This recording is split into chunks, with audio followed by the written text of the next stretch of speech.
Hi hello ಎಲ್ಲರಿಗೂ ನಮಸ್ಕಾರ. ಯಾರೆಲ್ಲ ಓದುಗರಿದ್ದೀರಾ, ಡಿಸ್ಕ್ರಿಪ್ಷನ್ ಕೆಳಗಡೆ ಸೋರ್ಸ್ ಟ್ರಾನ್ಸ್ಕ್ರಿಪ್ಟ್ ಅಂತ ಇರುತ್ತೆ. ಅದನ್ನು ಕ್ಲಿಕ್ ಮಾಡಿದರೆ ನಿಮಗೆ ಬರವಣಿಗೆಯ ಮೂಲಕ ಈ ಕತೆ ಕೂಡ ಸಿಗುತ್ತೆ. ಇಷ್ಟ ಆದವರು ಓದ್ಬೋದು. ಋಣಾನುಬಂಧ ಭಾಗ 21.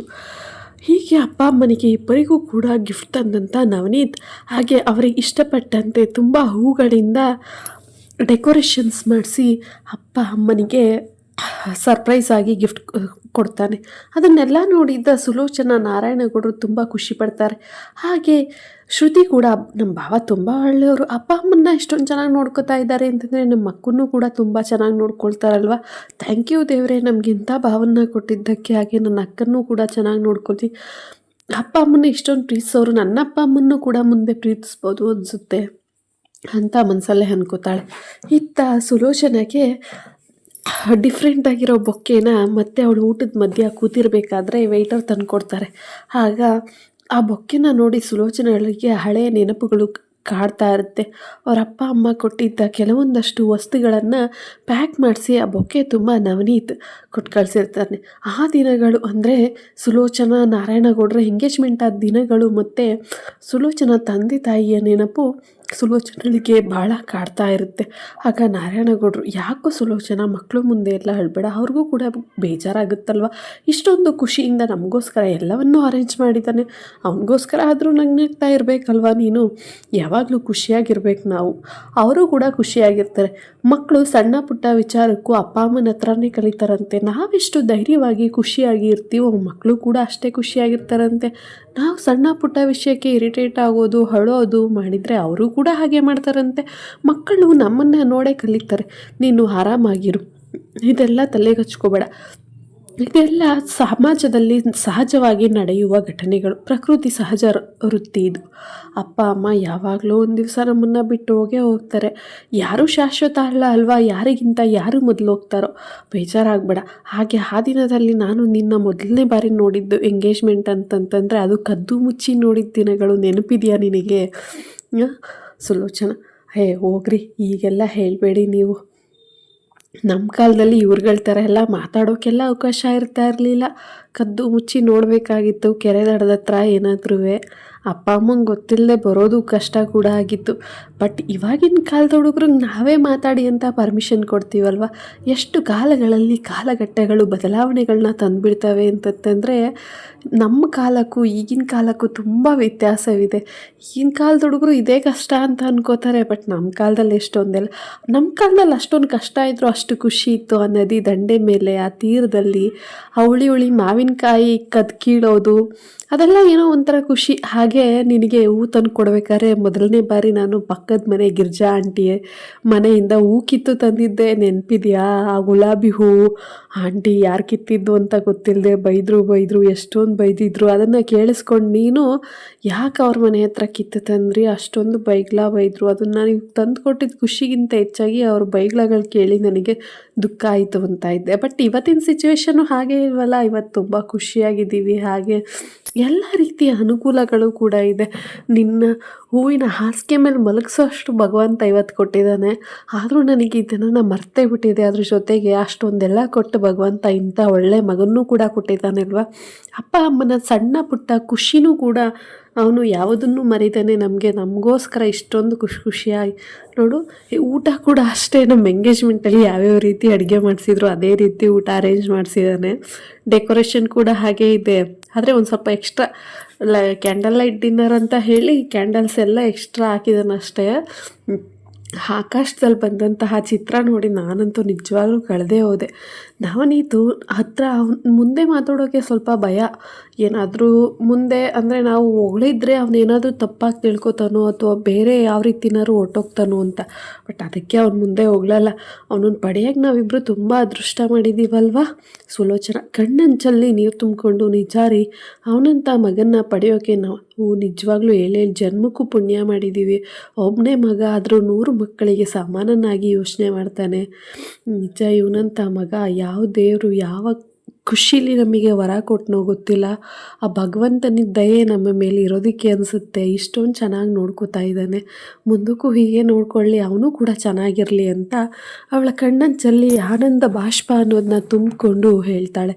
ಆಗ ನಾರಾಯಣಗೌಡರು, ಅಳ್ಬೇಡ, ನವನೀತ್ ಬರ್ತಾ ಇದ್ದಾನೆ ನೋಡಲ್ಲಿ, ಕೇಕ್ ತೊಗೊಂಡು ಬರ್ತಾ ಇದ್ದಾನೆ ಅಂತ ಹೇಳ್ತಾರೆ. ಆಗ ಸಡನ್ನಾಗಿ ಸುಲೋಚನಾ ಕಣ್ಗಳನ್ನು ಒರೆಸಿಕೊಂಡು ನವನೀತ್ನ ನೋಡ್ತಾ ತಪ್ಕೋತಾಳೆ ಅವನನ್ನು ಕರೆದು.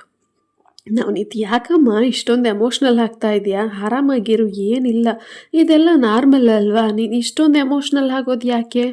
ಆರಾಮಾಗಿ ಖುಷಿಯಾಗಿರು, ತಗೋ, ನಿನ್ಗೆ ಇಷ್ಟವಾದಂತಹ ಚಾಕ್ಲೇಟ್ ಫ್ಲೇವರ್ ಕೇಕ್ ತಂದಿದ್ದೀನಿ, ಪಾಪ ನೀನು ಇಬ್ಬರು ಕಟ್ ಮಾಡಿ, ಹಾಗೆ ನಾವು ಕೂಡ ದೂರದಿಂದ ನೋಡ್ತಾ ಇರ್ತೀವಿ.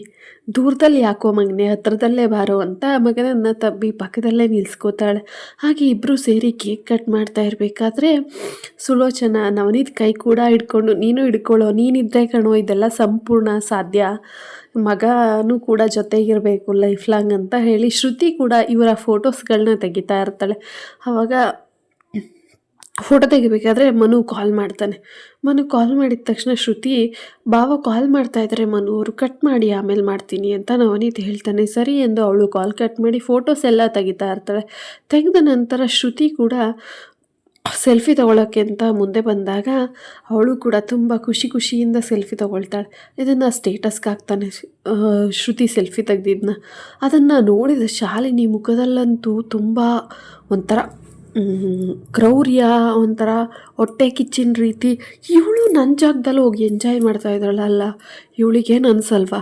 ನನ್ನ ಗಂಡನ ಜೊತೆ ಆಗೋನ ಜೊತೆ ಸೆಲ್ಫಿ ತೊಗೊಳ್ಳೋದು ಏನಿದೆ, ನನ್ನ ಅತ್ತೆ ಮಾವ ಅವರೆಲ್ಲ ಅನ್ನೋ ರೀತಿ ಅವಳ ಮನಸ್ಸಲ್ಲೇ ಒಂಥರ ಬೆಂಕಿ ರೀತಿ ಹತ್ಕೊಳ್ತಾ ಇರುತ್ತೆ. ಶ್ರುತಿನ ಅವಳು, ಎಲ್ಲರೂ ಯಾವಾಗ ಶ್ರುತಿನ ಜಾಸ್ತಿ ಪ್ರೀತಿಸೋಕೆ ಇಷ್ಟಪಡ್ತಾರೆ ಆವಾಗಿಂದನೇ ಶ್ರುತಿನ ಕಂಡ್ರೆ ಅವಳಿಗೆ ತುಂಬ ಹೊಟ್ಟೆ ಉರಿ, ಒಂಥರ ವಿಚಿತ್ರವಾಗಿ ವರ್ತಿಸ್ತಾ ಇರ್ತಾಳೆ. ಅದನ್ನು ನೋಡಿದ ಶ್ರುತಿ, ಶಾಲಿನಿ ಆ ಫೋಟೋಸ್ನ ಶ್ರುತಿನ ನೋಡಿ ಅಂದಿನ ರಾತ್ರಿ ಊಟನೇ ಕೂಡ ಮಾಡಲ್ಲ, ಹಾಗೆ ಮಲ್ಕೊಂಡ್ಬಿಡ್ತಾಳೆ. ಅವರಪ್ಪ ಅಮ್ಮ ಎಷ್ಟೇ ಕರೆದ್ರೂ ಕೂಡ ಊಟ ಮಾಡಲ್ಲ. ಇತ್ತ ಶ್ರುತಿ ಆರಾಮಾಗಿ ಖುಷಿಯಾಗಿ ಅತ್ತೆ ಮಾವ ಅಂದರೆ ಭಾವನ ಅಪ್ಪ ಅಮ್ಮನ ಜೊತೆ ಕೂತು ಊಟ ಮಾಡ್ತಾ, ಅವಳಿಗೂ ಕೂಡ ಆ ಓಲ್ಡ್ ಕಲ್ಚರ್ ಅಂದರೆ ತುಂಬ ಇಷ್ಟ ಆಗುತ್ತಲ್ಲ, ಹಾಗೆ ಅದನ್ನೆಲ್ಲ ನೋಡಿ ತುಂಬ ಖುಷಿ ಪಡ್ತಾಳೆ. ಆಗ ಮನು ಅಲ್ಲಿಗೆ ಫೋನ್ ತೊಗೊಂಡು ಬರ್ತಾನೆ, ಒಂದು ಸುಂದರವಾದ ಈ ಫೋನ್ನ ತೊಗೊಂಡು ಬರ್ತಾನೆ. ತೊಗೊಂಡು ಬಂದ ತಕ್ಷಣ ನವನೀತ್, ಇಲ್ಲಿಗೆ ಯಾಕೋ ತಂದೆ, ನಾಳೆ ತಂದುಕೊಟ್ಟಿದ್ರೆ ಆಗ್ತಾ ಇರಲಿಲ್ವಾ? ನೀನು ಹೇಳಿದೆ, ನೀನೇ ತಾನೇ ಹೇಳಿದ್ದು ನೈಟ್ ತೊಗೋಬಾ ಅಂತ. ನಾನು ನಿನಗೆ ಕಾಲ್ ಮಾಡಿದೆ, ನೀನು ಪಿಕ್ಕೇ ಮಾಡಲಿಲ್ಲ. ಆಮೇಲೆ ಮತ್ತೆ ಶ್ರುತಿಯವರು ಕಾಲ್ ಪಿಕ್ ಮಾಡಿ ಹಿಂಗಿದ್ದೀವಿ ಅಂತ ಹೇಳಿದ್ರು. ನಿಂಗೆ ಹೇಳಲಿಲ್ವಾ ಅವರು? ಹೇಳಿದೆ ನಾನು ಕಟ್ ಮಾಡಿ ಅಂತ, ಎಲ್ಲೋ ಮತ್ತೆ ಕಾಲ್ ಮಾಡಿದೀಯ ಅನಿಸುತ್ತೆ ನೀನು, ಅದಕ್ಕೆ ಅವ್ರು ಕಾಲ್ ಪಿಕ್ ಮಾಡಿ ನಿನಗೆ ಇಲ್ಲಿಗೆ ಬರೋಕೆ ಹೇಳಿದ್ದಾರೆ. ಸರಿ ಬಾ, ನೀನು ಜಾಯ್ನ್ ಆಗು ನಮ್ಮ ಜೊತೇಲಿ ಅಂತ ಹೇಳಿ ಆ ಗಿಫ್ಟನ್ನ ಹಂಗೆ ತಗೊಂಡು ಹೋಗ್ತಾ ಇರ್ತಾನೆ. ನಾರಾಯಣಗೌಡರು, ಏನೋ ಅದು ಗಿಫ್ಟ್ ಅಂತ ಕೇಳ್ತಾರೆ. ಏನಿಲ್ಲ ಅಪ್ಪ, ಶ್ರುತಿ ಅವರು ಅವತ್ತು ಅಪ್ಪನ ಜೊತೆ ಫೋಟೋಸ್ ಇರಬೇಕು ಅಂತ ಕೇಳ್ಕೊಳ್ತಾ ಇದ್ರಲ್ಲ, ಅವ್ರಿಗೂ ಕೂಡ ಒಂದು ಒಳ್ಳೆ ಮೆಮೊರಿ ಆಗಿರಲಿ. ನಾನು ಕೂಡ ಅವ್ರ ಭಾವನ ಜಾಗದಲ್ಲಿ ನಿಂತು ಯೋಚನೆ ಮಾಡಿದಾಗ, ಅವ್ರ ಹೆಣ್ಣು ಮಕ್ಕಳು ಅಂತ ಇದ್ದಿದ್ರೆ ಅವ್ರಗಳ ಆಸೆನ ಈಡೇರಿಸ್ತಿದ್ರಲ್ವ, ಅದಕ್ಕೆ ಅವ್ರಿಗೋಸ್ಕರ ಒಂದು ಫೋನ್ನ ಸೆಲೆಕ್ಟ್ ಮಾಡಿ ಮನುಗೆ ತರೋಕೆ ಹೇಳಿದ್ದೆ ಅಪ್ಪ. ಆನ್ಲೈನಲ್ಲಿ ಬುಕ್ ಮಾಡಿದ್ದೆ, ಅವನು ಹೋಗಿ ತೊಗೊಂಡು ಬಂದ ಅಷ್ಟೇ. ಅವ್ನ ಮನು ಹೇಗಿದ್ರು ಇವತ್ತೇ ತಂದಲ್ಲ, ಇವತ್ತೇ ಕೊಡೋಣ ಅಂತ ತೊಗೊಬಂದೆ. ಸುಲೋಚನಾ ಇದ್ದರೆ ಕೂಡ ಶ್ರುತಿಗೆ ಫೋನ್ ಕೊಡ್ತಾನೆ. ಸುಲೋಚನಾ, ಏನೋ ಮಗನೇ ಇದು, ಶ್ರುತಿಗೂ ಕೂಡ ಗಿಫ್ಟ್ ತಂದಿದ್ದೀಯಾ ನಮಗೆ ಹೇಳ್ದೇನೆ? ಅಮ್ಮ ಹಾಗೆಲ್ಲ ಏನಿಲ್ಲಮ್ಮ, ಅವತ್ತು ನಾನು ಅಪ್ಪ ಹೋಗಿದ್ದಾಗ ಶ್ರುತಿ ಅಪ್ಪನ ಫೋಟೋಸ್ ಇರಬೇಕು ನನ್ನ ರೂಮಲ್ಲಿ, ಯಾವಾಗಲೂ ನಾನೊಂದು ಸೆಲ್ಫಿ ತೊಗೊಳ್ಳ ಭಾವ ಅಂತ ಕೇಳಿದರು, ಹಾಗಾಗಿ ಅವ್ರಿಗೆ ತೊಗೊಂಡು ಬಂದೆ ಅಮ್ಮ ಅಂತ ಹೇಳಿ ಶ್ರುತಿ ಕೈಗೆ ಆ ಗಿಫ್ಟನ್ನ ಕೊಡ್ತಾನೆ. ಆಗ ಶ್ರುತಿ, ಏನು ಭಾವ ಇದು, ಯಾವ ಗಿಫ್ಟ್ ಇದು ಅಂತ ಕೇಳ್ತಾಳೆ. ಆಗ ಶ್ರುತಿಗೆ ನೀವೇ ಓಪನ್ ಮಾಡಿ ನೋಡಿ ಹೇಗಿದೆ ಅಂತ ಹೇಳಿ. ಹಾಗೆ ಓಪನ್ ಮಾಡಿ ನೋಡಿದಾಗ ಫೋನ್ ಇರುತ್ತೆ. ಭಾವ, ನನಗೇನಕ್ಕೆ ಫೋನ್ ಕೊಟ್ರಿ, ನೀವು ಅಕ್ಕನಿಗೆ ಕೊಡಿಸಿದ್ದೀರಲ್ವ ಸಾಕು, ನನಗೆ ಇದ್ರ ಅವಶ್ಯಕತೆ ಏನಿಲ್ಲ ಭಾವ. ಅವತ್ತೇನೋ ಮಾಮೂಲಿ ನಿಮ್ಮ ಮೊಬೈಲಲ್ಲಿ ಸೆಲ್ಫಿ ತೊಗೊಂಡಿದ್ದಷ್ಟೇ, ನೀವೇಕೆ ಇದು ಇಷ್ಟೊಂದು ರಿಸ್ಕ್ ಎಲ್ಲ ತೊಗೊಂಡ್ರಿ ಅಂತ ಕೇಳ್ದೆ. ಏನಿಲ್ಲ, ಇದೆಲ್ಲ ಸಣ್ಣ ಪುಟ್ಟ ಅಷ್ಟೇ, ಯಾವ ರಿಸ್ಕ್ ಎಲ್ಲ ಏನಿಲ್ಲ, ತಗೊಳಮ್ಮ ಪರವಾಗಿಲ್ಲ. ಅವನೇನು ಬೇರೆಯವ್ರಿಗೆ ಕೊಡ್ತಾ ಇದ್ದಾನ, ಅವನು ಕೂಡ ಈಗ ನಿಮ್ಮನೆಯವನೇ ಅಲ್ವಾ, ಈಗ ನೀನು ನಮ್ಮನೆ ಮಗಳೇ ಹೇಗೋ ಅವನು ಕೂಡ ನಿಮ್ಮನೆ ಮಗನೇ ಅಲ್ವಾ, ಹಾಗಾಗಿ ನಿನ್ನ ಇಷ್ಟ ಕಷ್ಟಗಳು ಅವನು ಕೂಡ ಅರ್ಥ ಮಾಡ್ಕೋತಾನೆ ಅಲ್ವಾ, ಈಸ್ಕೋ ಪರವಾಗಿಲ್ಲ, ಏನಿಲ್ಲ, ತಲೆ ಕೆಡ್ಸ್ಕೊಬೇಡ, ಸಂಕೋಚ ಪಟ್ಕೋಬೇಡ, ನೀನು ಸಂಕೋಚ ಪಡೋ ರೀತಿ ನಾವೇನು ಕೊಡ್ತಾ ಇಲ್ಲ, ಇಟ್ಕೋ ಅಂತ ಹೇಳ್ತಾರೆ ಶ್ರುತಿ. ಈಗಲೇ ಬೇಡ ಅಮ್ಮ, ನನಗೆ ಬೇಕಾದರೆ ನಾನೇ ಈಸ್ಕೊಳ್ತೀನಿ ಮಾಡ್ತೀನಿ, ಇಷ್ಟೊಂದೆಲ್ಲ ನಾನು ತಗೊಳ್ಳೋಷ್ಟು ಯೋಗ್ಯತೆ ಕೂಡ ನನಗಿಲ್ಲ, ಇದೇನಿದ್ರು ಏನೇ ಇದ್ರೂ ನಮ್ಮ ಮಕ್ಕಳಿಗೆ ಮಾತ್ರ ಸೇರಬೇಕು, ನನಗೆ ಇದರ ಅವಶ್ಯಕತೆ ಇಲ್ಲ ಅಂತ ಶ್ರುತಿ ಆ ಫೋನ್ನ ಇಸ್ಕೊಳ್ಳಲ್ಲ. ಅದನ್ನು ನೋಡಿದ ನವನೀತ್ಗೆ ತುಂಬ ಬೇಜಾರಾಗುತ್ತೆ. ಆದರೆ ನಾರಾಯಣಗೌಡರು ಸುಲೋಚನಾ ಮಾತ್ರ ಅವರ ಯೋಚನೆ ನಿಜವಾಗ್ಲೂ ಮುಗಿಲು ಮುಟ್ಟೋ ರೀತಿ ಯೋಚನೆ ಮಾಡ್ತಾ ಇದ್ದಾಳಲ್ಲ ಶ್ರುತಿ, ನಿಜವಾಗ್ಲೂ ಒಳ್ಳೆ ಹುಡುಗಿ. ಈ ಹುಡುಗಿ ಅಂತ ಹುಡುಗಿ ಸಿಗಬೇಕಂದ್ರೆ ಪುಣ್ಯ ಮಾಡಿರ್ಬೇಕು. ನಮ್ಮನೇಲೂ ಇಂಥ ಒಬ್ಬಳು ಮಗಳಾಗಿ ಹುಟ್ಟಬೇಕಾಗಿತ್ತಲ್ಲ ದೇವರೇ, ಯಾಕೆ ಇಂಥ ಮಗಳನ್ನು ನನಗೆ ಕೊಡಲಿಲ್ಲ? ನನಗೆ ಇವಾಗ ಅನ್ನಿಸ್ತಾ ಇದೆ ನವನಿಗೆ ಮಾತ್ರ ಸಾಕು ಅನಿಸಿತ್ತು, ಆದರೆ ಶ್ರುತಿ ಅಂತ ಮಗಳು ಕೂಡ ನಮ್ಮ ಜೀವನದಲ್ಲಿ ಯಾಕೆ ಬರಲಿಲ್ಲ? ಇವರಿಬ್ಬರು ಇದ್ದಿದ್ರೆ ಆರ್ತಿಗೊಬ್ಬರು ಕೀರ್ತಿಗೊಬ್ಬರು ಅನ್ನೋ ಹಾಗೆ ನಮ್ಮ ಜೀವನದಲ್ಲಿ ಬೆಳಕಿನ ಹಬ್ಬನೇ ನಡೆಯುತ್ತಿತ್ತೇನೋ ಅಲ್ವಾ? ನಿಜವಾಗ್ಲೂ ಇಂಥ ಮಗಳನ್ನು ಪಡೆಯೋಕ್ಕೆ ತುಂಬ ಪುಣ್ಯ ಮಾಡಿದ್ದಾರೆ. ಹಾಗೆ ಇಂಥ ಮಗ ಸಿಗೋಕ್ಕೆ ನಾವು ಕೂಡ ತುಂಬ ಪುಣ್ಯ ಮಾಡಿದ್ದೀವಿ. ಇವರಿಬ್ಬರಂತಹ ಮಕ್ಕಳು ಒಂದೇ ಮನೇಲಿದ್ದರೆ ಆ ಮನೆ ಉತ್ತುಂಗದ ಎತ್ತರಕ್ಕೆ ಬೆಳೆಯುತ್ತೆ ಅನಿಸುತ್ತೆ ಅಲ್ವಾ? ನಾರಾಯಣಗೌಡರು, ಹೌದು ಸುಲೋಚನಾ, ಬೇಗ ಬೇಗ ಊಟ ಮಾಡ್ಕೊ ಹೊರಡೋಣ, ಇನ್ನೇನು ಮಧ್ಯರಾತ್ರಿ ಆಗ್ತಾ ಇದೆ. ಹುಡುಗರು ನೆನ್ನೆ ಕೂಡ ಲೇಟಾಗಿ ಬಂದು ಮಲ್ಕೊಂಡಿದ್ದಾರೆ, ಇವತ್ತು ಕೂಡ ನಿದ್ದೆ ಹಾಳಾಗ್ಬೋದೇನು.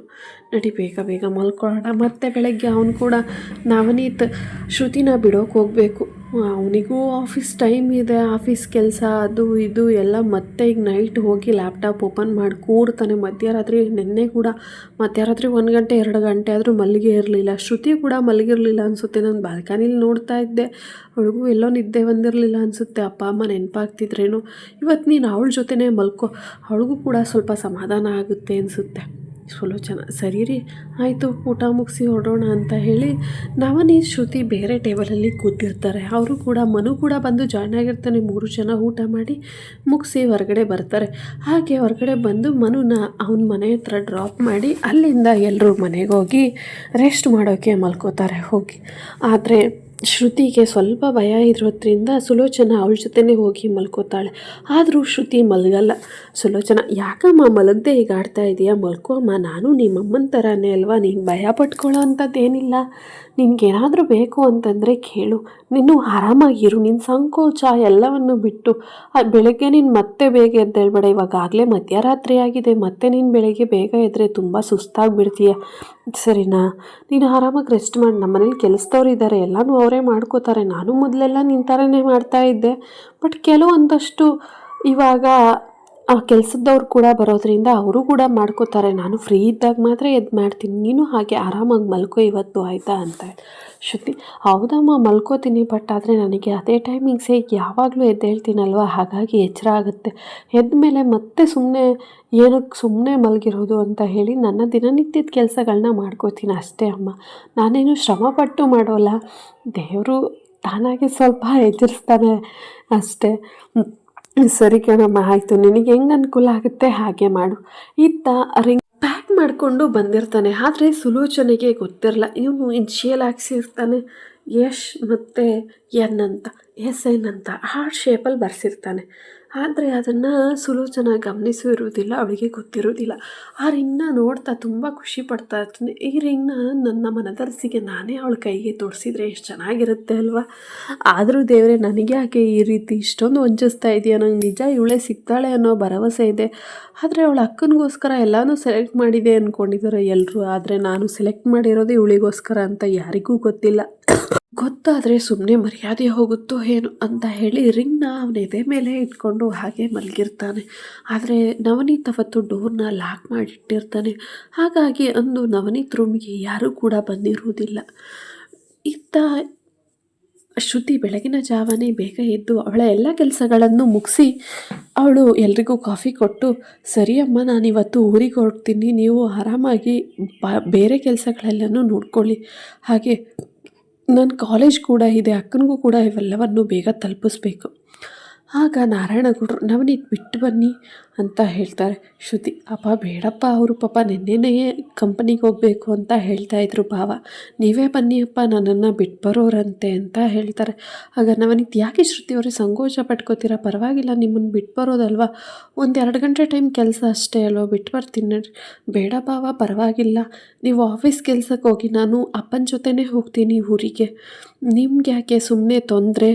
ಮೊದಲೇ ನಿಮಗೆ ತುಂಬ ಕೆಲಸಗಳಿರ್ತವೆ, ಅದ್ರ ಮಧ್ಯೆ ಈ ಕೆಲಸನೂ ಯಾಕೆ? ನೀವು ಆರಾಮಾಗಿ ಆಫೀಸ್ಗೆ ಹೋಗಿ, ನಾನು ಒಬ್ಬಳೇ ಹೋಗಿ ಬರ್ತೀನಿ, ನೀವು ಯಾವುದಕ್ಕೂ ಟೆನ್ಷನ್ ತೊಗೋಬೇಡಿ ಆಯಿತಾ ಅಂತ ಹೇಳಿ ನಾರಾಯಣಗೌಡ್ರ ಜೊತೆ ಹೋಗಲು ತಯಾರಾಗ್ತಾಳೆ. ಆದರೆ ನವನೀತ್ಗೆ ಒಂದು ಅನುಮಾನ, ಯಾಕೆ ಶ್ರುತಿಯವರು ಈ ರೀತಿ ಮಾತಾಡ್ತಾ ಇದ್ದಾರೆ? ನಿನ್ನೆ ಅಲ್ಲಿ ಚಿಂದಂಗಡಿಯಲ್ಲಿ ಆ ಹುಡುಗ ಏನಾದ್ರು ಮಾತಾಡಿದ್ದು ಶ್ರುತಿಯವ್ರ ಮನಸ್ಸಿಗೆ ತಾಗ್ಬಿಡ್ತಾ ಹೇಗೆ? ಆವಾಗಿಂದ ನನ್ನ ಹತ್ರ ಸರಿಯಾಗಿ ಮಾತು ಆಡ್ತಾ ಇಲ್ಲ, ಹಾಗೆ ತುಂಬ ಡಿಸ್ಟೆನ್ಸ್ ಮೇಂಟೈನ್ ಮಾಡ್ತಾ ಇದ್ದಾರೆ. ಅವ್ರಿಗೂ ಕೂಡ ಏನು ಅನ್ನಿಸ್ತೋ ಏನೋ ಗೊತ್ತಿಲ್ವಲ್ಲ ಅಂತ ಯೋಚನೆ ಮಾಡ್ತಾ ಇರ್ತಾನೆ. ಶ್ರುತಿ ಯಾಕೆ ಬೇಕು ಭಾವನ ಜೊತೆ ನಿನ್ನೆ ಬರೀ ಒಂದು ಚಿನ್ನಂಗಡಿಲಿ ನಿಂತಿದ್ದಕ್ಕೆ ಆ ರೀತಿ ಎಲ್ಲ ಹೇಳಿದ್ರು. ಅಕಸ್ಮಾತ್ ಊರಿಗೆ ನಾನು ಭಾವನ ಜೊತೆ ಹೋಗೋದು ಬರೋದು ಮಾಡ್ತಾ ಇದ್ದರೆ ಊರಲ್ಲಿರುವ ಜನರು ಎಲ್ಲ ತುಂಬ ತಪ್ಪಾಗಿ ತಿಳ್ಕೊಬೋದು. ಹಾಗಾಗಿ ಅವ್ರ ಜೊತೆ ಹೋಗೋದೇ ಬೇಡ, ಅಪ್ಪನ ಜೊತೆನೇ ಹೋಗೋಣ.